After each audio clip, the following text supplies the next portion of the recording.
قرآن کو سینوں میں ہم میں سے بسائیں گے، شہروں پہ تلاوت کا ایک نور سجائیں گے۔ السلام علیکم ورحمۃ اللہ وبرکاتہ۔ آپ کا استقبال ہے ہمارے چینل 5 to 10 منٹس درس قرآن میں۔ ہمیں امید ہے کہ آپ حضرات بخیر و عافیت ہوں گے اور قرآن پاک پڑھنے کی مشق اور کوشش کر رہے ہوں گے۔ اللہ پاک آپ کی کوششوں کو قبول فرماوے اور مزید ترقی عطا فرماوے۔ آج ہم پڑھنے والے ہیں 17ویں پارے کا 6واں رکوع اور سورہ انبیاء کا بھی 6واں رکوع ہے۔ سورہ انبیاء 21ویں نمبر کی سورہ ہے، بہت ہی آسان ہے۔ آج کا سبق تھوڑا لمبا ہے لیکن ویڈیو کو اینڈ تک دیکھیں، ذرا بھی اسکپ نہ کریں، اور کوئی بات سمجھ میں نہیں آتی آپ کامنٹ کر سکتے ہیں۔ پھر بھی اگر کوئی ایسی مشکل بات ہے جو آپ کو سمجھ میں نہیں آتی تو آپ ٹیلی گرام جوائن کر سکتے ہیں، ڈسکرپشن میں لنک مل جائے گی، آپ وہاں پر جس طرح چاہے میسج کر سکتے ہیں۔ اب آج کا سبق پڑھنا اسٹارٹ کرتے ہیں، آپ کو دھیان سے سننا ہے۔ اعوذ باللہ من الشیطان الرجیم، بسم اللہ الرحمن الرحیم۔ اعوذ باللہ اور بسم اللہ کو مخارج کے ساتھ پڑھیں۔ بہت سی مرتبہ ایسا ہوتا ہے کہ یہ روزانہ پڑھی جانے والی چیز ہوتی ہے، لوگوں کی توجہ اس کی طرف نہیں ہوتی اور اس میں غلطی کر بیٹھتے ہیں۔ وَنُوحًا إِذْ نَادَى مِن قَبْلُ فَاسْتَجَبْنَا لَهُ فَنَجَّيْنَاهُ۔ میں پورا پڑھ سکتا ہوں لیکن میں نے آپ کو سکھانے کے لیے یہاں پر رک گیا۔ رکنے کے بعد آگے سے ڈائریکٹ نہیں پڑھنا بلکہ اسی ٹکڑے کو واپس ملا کر پڑھنا ہے، اور جب رکیں گے وقف کریں گے تو روکنے کی حالت میں آخری حرف پر کیا تبدیلی آتی ہے وہ بھی آپ کو معلوم ہونا ضروری ہے۔ انشاءاللہ اس کی لنک ہم ڈسکرپشن میں دے دیں گے وقف کے قواعد کے متعلق، آپ اس کو ایک بار ضرور دیکھ لیجئے۔ فَنَجَّيْنَاهُ وَأَهْلَهُ مِنَ الْكَرْبِ الْعَظِيمِ وَنَصَرْنَاهُ مِنَ الْقَوْمِ الَّذِينَ كَذَّبُوا بِآيَاتِنَا۔ تو یہ وقف مطلق کی علامت ہے، یہاں پہ رک جانا ہے۔ وقف مطلق کی علامت یہی کہتی ہے یہاں پر ٹھہر جائیے، لیکن یہاں تک بات پوری نہیں ہوئی، آگے اور بات آ رہی ہے۔ وقف مطلق اسی کو کہتے ہیں کہ یہاں پر ٹھہر جائے لیکن بات ابھی مکمل نہیں ہوئی، آگے بات باقی ہے۔ إِنَّهُمْ كَانُوا قَوْمَ سَوْءٍ فَأَغْرَقْنَاهُمْ أَجْمَعِينَ وَدَاوُودَ وَسُلَيْمَانَ إِذْ يَحْكُمَانِ فِي الْحَرْثِ إِذْ نَفَشَتْ فِيهِ غَنَمُ الْقَوْمِ وَكُنَّا لِحُكْمِهِمْ شَاهِدِينَ۔ یہ وقف جائز کی علامت ہے جیم۔ اس کا مطلب یہ ہے کہ یہاں پر رک جانا چاہیے، اور جائز کا مطلب یہ ہے کہ یہاں پر اگر ملا کر پڑھنا چاہے تو پڑھ سکتے ہیں، جائز ہے۔ فَفَهَّمْنَاهَا سُلَيْمَانَ وَكُلًّا آتَيْنَا حُكْمًا وَعِلْمًا وَسَخَّرْنَا مَعَ دَاوُودَ الْجِبَالَ يُسَبِّحْنَ وَالطَّيْرَ۔ واو کو تو سے ملاوے، الف اور لام کو بیچ میں چھوڑ دینا ہے۔ اس سے پہلے بھی ہم بتا چکے ہیں کہ جس حرف پر حرکت نہ ہو اس حرف کو نہیں پڑھا جاتا، تو وَالطَّيْرَ واو کو تو سے ملا دیں گے۔ وَكُنَّا فَاعِلِينَ، اوپر جو نشانی آئی تھی زا کی آپ دیکھ سکتے ہیں، واو سے پہلے اور میم کے بعد میں، تو یہ زا کی نشانی یہ کہتی ہے آپ یہاں پر ملا کر پڑھیں، زیادہ افضل ہے رکنے کے مقابلے میں۔ وَعَلَّمْنَاهُ صَنْعَةَ لَبُوسٍ لَكُمْ لِتُحْصِنَكُمْ مِنْ بَأْسِكُمْ فَهَلْ أَنْتُمْ شَاكِرُونَ۔ وَلِسُلَيْمَانَ الرِّيحَ عَاصِفَةً تَجْرِي بِأَمْرِهِ إِلَى الْأَرْضِ الَّتِي بَارَكْنَا فِيهَا وَكُنَّا بِكُلِّ شَيْءٍ عَالِمِينَ۔ وَمِنَ الشَّيَاطِينِ مَن يَغُوصُونَ لَهُ وَيَعْمَلُونَ عَمَلًا دُونَ ذَلِكَ وَكُنَّا لَهُمْ حَافِظِينَ۔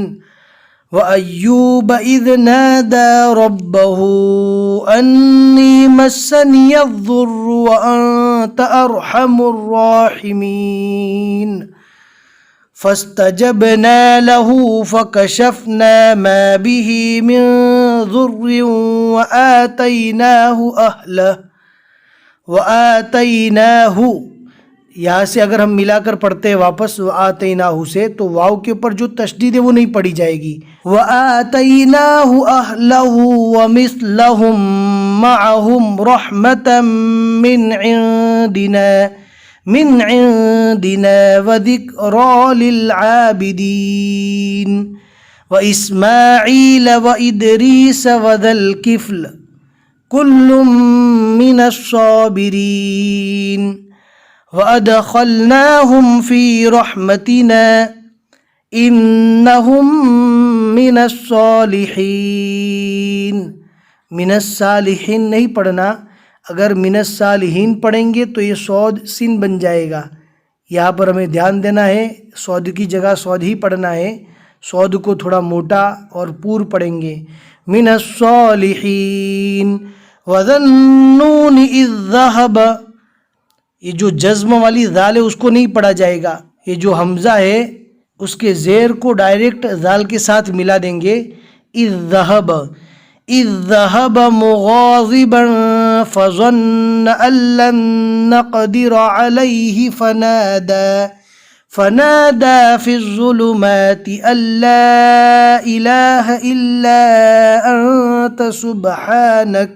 جیسا کہ کل کے سبق میں ہم نے آپ کو بتایا تھا کہ قوف اور صلہ یہ دونوں کا میننگ یہ ہوتا ہے کہ یہاں پر نہیں ٹھہرنا چاہیے، ملا کر پڑھنا ٹھہرنے کے مقابلے میں زیادہ افضل ہے. لیکن ہم نے یہاں پر لمبی آیت پڑھی تو یہاں تک ہمارا سانس ٹوٹ رہا تھا، ہم رک گئے. اگر رک بھی گئے تو معنی میں کوئی بڑی تبدیلی نہیں آتی، ڈائریکٹ آگے سے پڑھنا چاہے پڑھ سکتے ہیں، ملا کر پڑھنے کی ضرورت نہیں ہے.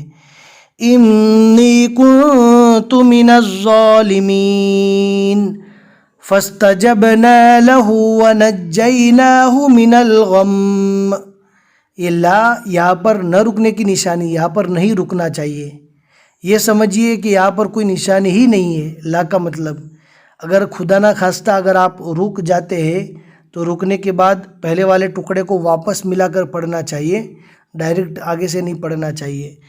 وَكَذَلِكَ نُنْجِي الْمُؤْمِنِينَ، نون کے بعد جو چھوٹی سی نون لکھی ہوئی ہے اس کو بھی پڑھنا ہے، نُنْجِي الْمُؤْمِنِينَ. وَزَكَرِيَّا إِذْ نَادَى رَبَّهُ رَبِّ لَا تَذَرْنِي فَرْدًا. لا تذرنی، ذال کو نارمل پڑھنا ہے، تذرنی پڑھیں گے تو یہ ضاد بن جائے گا. لا تذرنی، رو کو پور پڑھا جائے گا، لیکن اگر رو کو پور پڑھنے کے چکر میں ذال بھی اگر پور ہو رہا ہے تو کوئی حرج نہیں ہے، رو کو نارمل پڑھیے. لا تذرنی یہ بھی چلے گا. لا تذرنی فردا وانت خیر الوارثین. فاستجبنا له ووهبنا له يحيى وأصلحنا له زوجه إنهم كانوا يسارعون في الخيرات ويدعوننا رغبا ورهبا وكانوا لنا خاشعين. والتي أحصنت فرجها فنفخنا فيها من روحنا وجعلناها وابنها آية للعالمين. إن هذه أمتكم أمة واحدة وأنا ربكم فاعبدون. یہاں پر ہم نے کوشش کر کے آیت تک پورا اس لیے پڑھا کہ یہاں پر زا اور صلا کی نشانی تھی. زا کا میننگ ہوتا ہے ملا کر پڑھنا چاہیے، اور صلا کا مطلب ہوتا ہے یہاں پر نہیں رکنا چاہیے. دونوں کا میننگ ایک ہی ہوا کہ یہاں پر نہ رکنا زیادہ افضل ہے رکنے کے مقابلے میں. تو ہم نے یہاں پر پورا ملا کر پڑھا. یہاں پر پڑھیں گے واحدتاً، تاکہ دو زبر کو تشدید کے ساتھ ملا کر پڑھیں گے.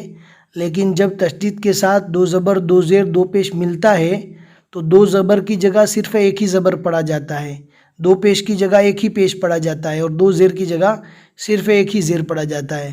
واحدۃ وَأَنَا، ہاں یہاں پر دھیان دینا ہے، وَأَنَا پڑھنا ہے۔ اس سے پہلے ہم نے بہت سارے سبق میں بتا دیا ہے کہ انا ایک ایسا ورڈ ہے کہ قرآن پاک میں جہاں پر بھی آئے گا تو وہاں پر انا نہیں پڑھیں گے، انا ہی پڑھیں گے۔ وَأَنَا یاد رکھے انا ہی ہونا چاہیے، انا اگر نون کے اوپر تشدید ہے تو وہاں پر تو الف پڑھا جائے گا، صرف الف کے اوپر زبر ہو، نون کے اوپر زبر ہو، پھر اس کے بعد الف خالی ہو، اور یہ الگ سے ورڈ ہو تو وہاں پر انا پڑھیں گے، انا نہیں پڑھیں گے۔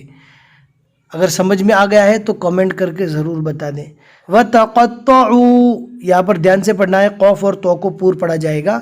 وَتَقَطَّعُوا أَمْرَهُمْ بَيْنَهُمْ كُلٌّ إِلَيْنَا رَاجِعُونَ صدق اللہ العظیم۔